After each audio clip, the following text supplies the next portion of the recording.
Good morning friends, मैं Ravi Sahu sir. स्वागत है आपका मेरे channel maths and GS bye Sahu sir में। तो काफ़ी दिनों बाद मैं आपके लिए ये वीडियो लेकर आया हूँ। लॉकडाउन में सभी बच्चे अब ऑनलाइन पढ़ाई कर रहे हैं, तो क्लास 12th के लिए मैं जो चैप्टर है second inverse trigonometry function ITF है ना, तो ITF से मैं स्टार्ट कर रहा हूँ। फंक्शन जो फर्स्ट चैप्टर है वो आपने 11th में पढ़ा है और मेरे कुछ वीडियो भी डले हैं फंक्शन में। टाइप्स ऑफ फंक्शन को आप अच्छे से पहले स्टडी कर लें, उसके बाद फिर इस वीडियो को समझें तो आपको बहुत इजीली ये क्लियर हो जाएगा। देखिए, ये जो ITF है इनवर्स ट्रिग्नोमेट्री फंक्शन, ये टोटल फंक्शन पर बेस्ड है और इसमें आपको ग्राफ से ही अच्छे से समझ में आएगा।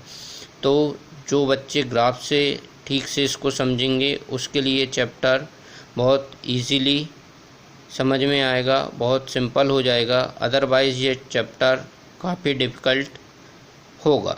तो सबसे पहले आप देखें कि इन्वर्स फंक्शन क्या होता है। पहले मैं केवल आपको इन्वर्स फंक्शन IF के बारे में बताऊंगा, T बाद में देखेंगे हम, है ना, कि ट्रिग्नोमेट्रिक फंक्शन इन्वर्स कब होते हैं। उसके लिए कुछ कंडीशन होती हैं, अदरवाइज सभी ट्रिग्नोमेट्रिक फंक्शन इन्वर्स नहीं हो सकते, पर जब हम उन्हें कुछ रिस्ट्रिक्शन में रखेंगे तब वो इन्वर्स उसका पॉसिबल हो जाएगा।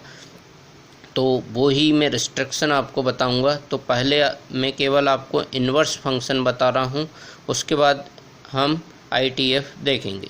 तो सबसे पहले इन्वर्स फंक्शन की डेफिनेशन देखें आप कि इन्वर्स फंक्शन क्या होते हैं। तो इन्वर्स फंक्शन में if f is function from set x to y is a function defined by y equal to f of x such that if f is both 1 1 and onto, ये condition most important है, 1 1 and onto। कोई भी function जब 1 1 और onto होगा, दोनों condition एक साथ होना चाहिए, तभी वो फंक्शन इन्वर्टिबल पॉसिबल है, मीन्स उसका इन्वर्स पॉसिबल है ना। कोई भी फंक्शन का इन्वर्स कब पॉसिबल होगा, जब वो फंक्शन क्या हो, 1 1 एंड ऑन टू बोथ, दोनों एक साथ होना ये कंडीशन, तभी फंक्शन इन्वर्टिबल होगा। ठीक है। Then exist a unique function g from y to x such that y belong to capital Y means set y is element, small y is element and capital Y is a set. Okay, then g of y equal to x if and only if y equal to f of x means आपने जो function लिया y equal to f of x, उसके लिए एक function f inverse जो होगा उसका वो इस प्रकार हो कि g is set from y to x means g of y equal to x मिले आपको। सपोज़ मैं आपको ऐसे एक्सप्लेन करता हूँ जैसे हमने फंक्शन में किया कि सपोज़ दो सेट हैं, है ना, एक सेट है x और दूसरा सेट है ये y। ये 1 1 ऑन टू क्या होते हैं, मैं आपको रिवाइज करवा देता हूँ कि सपोज़ इसके एलिमेंट है 1 2 3 4 और इसमें एलिमेंट है a b c d। ठीक है। तो ये जो फंक्शन है f from x to y, f is function from x to y, ये बताया ऊपर मैंने कि f is function from set x to y, set x to set y। तो 1 रिलेटेड हो a से, 2 रिलेटेड हो b से, 3 रिलेटेड हो c से, 4 रिलेटेड हो d से, है ना। अब यहाँ पर कोई भी जो एलिमेंट है उसके दो इमेज नहीं बन रहे हैं, मीन्स ये क्या है, केवल 1 1 है ना। और ऑन टू क्यों है, क्योंकि इसमें कोई भी जो y सेट है उसमें कोई भी एलिमेंट छूट नहीं रहा है जो कि x से रिलेटेड ना हो। सपोज एक एलिमेंट और एक्स्ट्रा होता तो ये ऑन टू नहीं होता, ये इनटू हो जाता, है ना। तो ये दोनों कंडीशन होना चाहिए, 1 1 भी होना चाहिए, मीन्स एक एलिमेंट जो x है उसका केवल एक ही इमेज हो y में, ठीक है, यानी हर एक प्री इमेज का ओनली 1 इमेज हो, और सेकंड कंडीशन की कोई भी एलिमेंट y का छूटे नहीं। तो यहाँ पर there are 4 elements in x, then only 4 elements in y। ठीक है। तो this condition 1 1 and on to condition of set. Okay friends, तो ये जो सेट है ये क्या हो गया 1 1 एंड ऑन टू। अब एफ इनवर्स का यदि आप ग्राफ देखोगे तो वो कैसा बनेगा, एफ इनवर्स को मैंने क्या बोला, जी ऑफ एक्स। तो जी ऑफ एफ इनवर्स क्या होगा, ये बताया मैंने अभी कि from G is a function from Y to X, means ये सेट होगा वाई, ये हो जाएगा एक्स, यहाँ पर हो जाएंगे ए बी सी डी और यहाँ हो जाएंगे 1 2 3 4। ठीक है फ्रेंड, तो when A related to 1, B related to 2, C related to 3 और डी रिलेटेड टू 4। अब ये फंक्शन है एफ इनवर्स, है ना, इसको ऐसा शो करते हैं एफ इनवर्स। ठीक है, तो ये पॉसिबल क्यों हुआ, क्योंकि जो सेट एफ है वो क्या है 1 1 एंड ऑन टू सेट है, इसलिए उसका इन्वर्स या पॉसिबल हुआ है, मीन्स वो इन्वर्टिबल फंक्शन है। इन्वर्टिबल फंक्शन मीन्स जिसका इन्वर्स पॉसिबल हो। ठीक है, तो यहाँ पर देखिए आप 1 जो सेट एक्स का एलिमेंट है उसका इमेज ए था, मीन्स ये जो यहाँ पर ए है वो 1 से रिलेटेड होगा। ऐसा नहीं कि ये 1 ए से रिलेटेड है और यहाँ ए 2 या 3 से रिलेटेड हो जाए, तो ये नहीं होगा, क्योंकि ये क्या है 1 1 एंड ऑन टू फंक्शन है, इनटू फंक्शन नहीं है और ना ही मेनी वन फंक्शन है ना। मेनी वन फंक्शन क्या होते हैं, यदि 1 का इमेज 2 या 2 से अधिक होते तो ये मेनी वन फंक्शन हो जाते, है ना। यहाँ पर ओनली 1 इमेज, 2 का ओनली 1 इमेज, 3 ओनली 1 इमेज, 4 ओनली 1 इमेज। ओके, तो this function is 1 1 and on to also.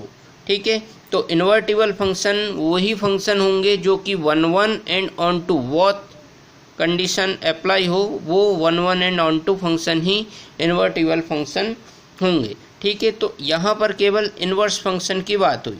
अब हम क्या पढ़ रहे हैं, ITF, इन्वर्स ट्रिग्नोमेट्रिक फंक्शन।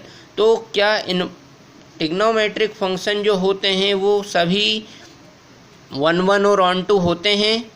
नहीं होते कोई भी फंक्शन। जैसे मैं सबसे पहले साइन एक्स की बात करता हूँ। आप साइन एक्स का ग्राफ देखा होगा आपने, कैसा होता है, ये एक्स एक्सिस, ये Y axis, suppose Y equal to sine X, यहाँ पर 0। ठीक है, तो साइन एक्स का ग्राफ आपने देखा होगा ऐसे।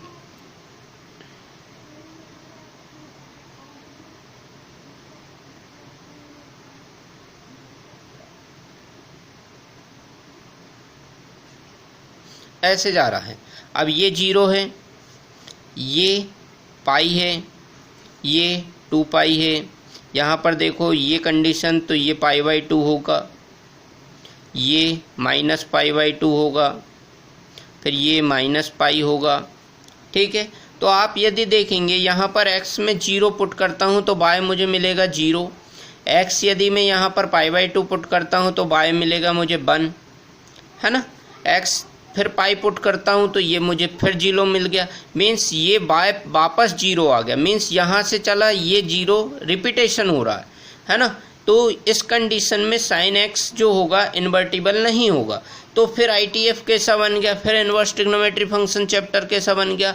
तो इस कंडीशन में क्या करते हैं कि ये जो साइन एक्स फंक्शन है इसको हम रिस्ट्रिक्शन करते हैं, रिस्ट्रिक्ट करते हैं, इसमें रिस्ट्रिक्शन लगाते हैं कि साइन एक्स फंक्शन एक कंडीशन लगा देते हैं कि ये -π/2 टू π/2, केवल इतना इसका डोमेन लेंगे। और इस कंडीशन में क्या होगा, ये जो फंक्शन है इतना, इस फंक्शन को मैं बोल्ड कर देता हूँ।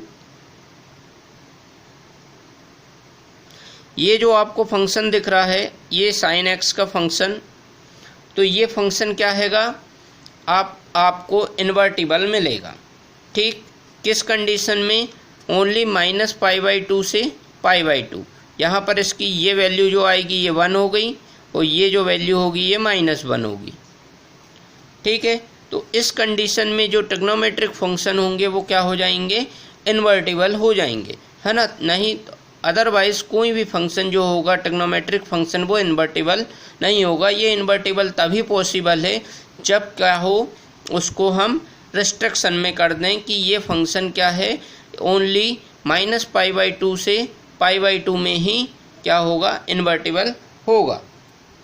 ठीक है, तो इसको हम कहेंगे कि trigonometric function sine inverse x जो है, इसको ऐसा लिखते हैं, साइन इनवर्स एक्स बाय इस फंक्शन साइन इनवर्स एक्स, ये इनवर्स फंक्शन होता है। और ये ध्यान रखना कि साइन इनवर्स एक्स कभी भी ऐसा नहीं होगा कि साइन एक्स इनवर्स, ये नहीं होता है ना। कभी भी आप उसको इस फंक्शन को ऐसा नहीं लिख सकते, ये गलत है। ठीक है, sine X whole inverse means होता है 1 साइन एक्स। ठीक है फ्रेंड, तो पहले आप इन्वर्टिबल फंक्शन या इनवर्स फंक्शन को लिखने का तरीका अच्छे से देख लें कि साइन इनवर्स एक्स ये होगा, ये तभी पॉसिबल है तब हम उसको रिस्ट्रिक्ट कर दें उसके डोमेन में, है ना, उसकी डोमेन रेंज फिक्स कर दें। ठीक है, तभी वो फंक्शन क्या होगा, कोई भी ट्रिग्नोमेट्रिक फंक्शन क्या होगा, इन्वर्टिबल होगा। तो अभी केवल हमने क्या समझा है कि इनवर्स फंक्शन क्या होते हैं। इनवर्स फंक्शन तभी पॉसिबल है जब कोई फंक्शन 1 1 एंड ऑन टू हो। ठीक है, सेकंड थिंग्स 1 1 और ऑन टू क्या होता है, ये फंक्शन में हमने पढ़ा है कि कोई भी एलिमेंट का जो सेकंड सेट है उसमें केवल एक ही इमेज हो, और सेकंड जो सेट होता है उसमें कोई भी एक्स्ट्रा एलिमेंट नहीं हो, तो वो 1 1 और ऑन टू दोनों कंडीशन फॉलो करता है। ठीक है, अब ट्रिग्नोमेट्रिक फंक्शन पे देखते हैं कि trigonometric function generally 1 1 onto नहीं होते हैं, क्योंकि उनका जो ग्राफ होता है वो क्या करता है, पीरियडिक फंक्शन होता है। हर एक ट्रिग्नोमेट्रिक फंक्शन को यूं कहूं कि ये पीरियडिक फंक्शन होता है। हर एक निश्चित डेफिनेट पीरियड के बाद क्या होता है, वो अपने ग्राफ को रिपीट करता है। ग्राफ जो होता है रिपीट हो रहा है, इस कंडीशन में कोई भी ट्रिग्नोमेट्रिक फंक्शन इन्वर्स नहीं हो सकता, इसलिए हम उसको एक लिमिट में रिस्ट्रिक्ट कर देते हैं। इस कंडीशन में वो फंक्शन क्या हो जाएगा, इन्वर्टिबल हो जाएगा। तो फ्रेंड्स, इतनी कंडीशन ये इस वीडियो में मैं आपको केवल इनवर्स ट्रिग्नोमेट्रिक फंक्शन क्या होते हैं वो बताया है। नेक्स्ट वीडियो में मैं सभी ट्रिग्नोमेट्रिक फंक्शन जो होंगे, sine inverse X, cos inverse X, tan inverse X, cot inverse X, cosec inverse X and cot inverse X, इस सीक्वेंस में हम ट्रिग्नोमेट्रिक फंक्शन के ग्राफ देखेंगे, उनके डोमेन और रेंज क्या होते हैं वो देखेंगे, है ना। तो आप पहले फंक्शन चैप्टर को अच्छे से देख लें, टाइप्स ऑफ फंक्शन ओनली, उसको पूरा डिटेल नहीं पढ़ना, आपको केवल टाइप्स ऑफ फंक्शन पढ़ना है। उसमें आपको मेनी वन, है ना, 1 1, onto and into, ये 4 टाइप को आपको पढ़ लेना है। इसको अच्छे से स्टडी करके फिर आपको ITF बहुत इजीली समझ में आ जाएगा, और ITF में पल पल पर आपको ग्राफ पढ़ना ही पड़ेगा। बगैर ग्राफ के यदि आप चाहो कि हम इनवर्स ट्रिग्नोमेट्रिक फंक्शन या ITF अच्छे से पढ़ लें तो वो पॉसिबल नहीं है। ठीक है, तो इसमें हम अब नेक्स्ट वीडियो में मैं आपको सभी फंक्शन के ग्राफ ऑलरेडी मैं बना लूँगा, फिर आपको एक्सप्लेन करूँगा उनको, ताकि आपका वीडियो छोटा बने और आप जल्दी से उसको समझ लो। उसको रेंज, डोमेन, इंक्रीजिंग, डिक्रीजिंग, ये सब ग्राफ से बहुत ईजीली मैं आपको एक्सप्लेन करूँगा। तो आप मेरे सभी वीडियो अब कंटिन्यू देखें और अधिक से अधिक शेयर करें, और वीडियो को लाइक करना ना भूलें। Thanks, have a nice day, bye.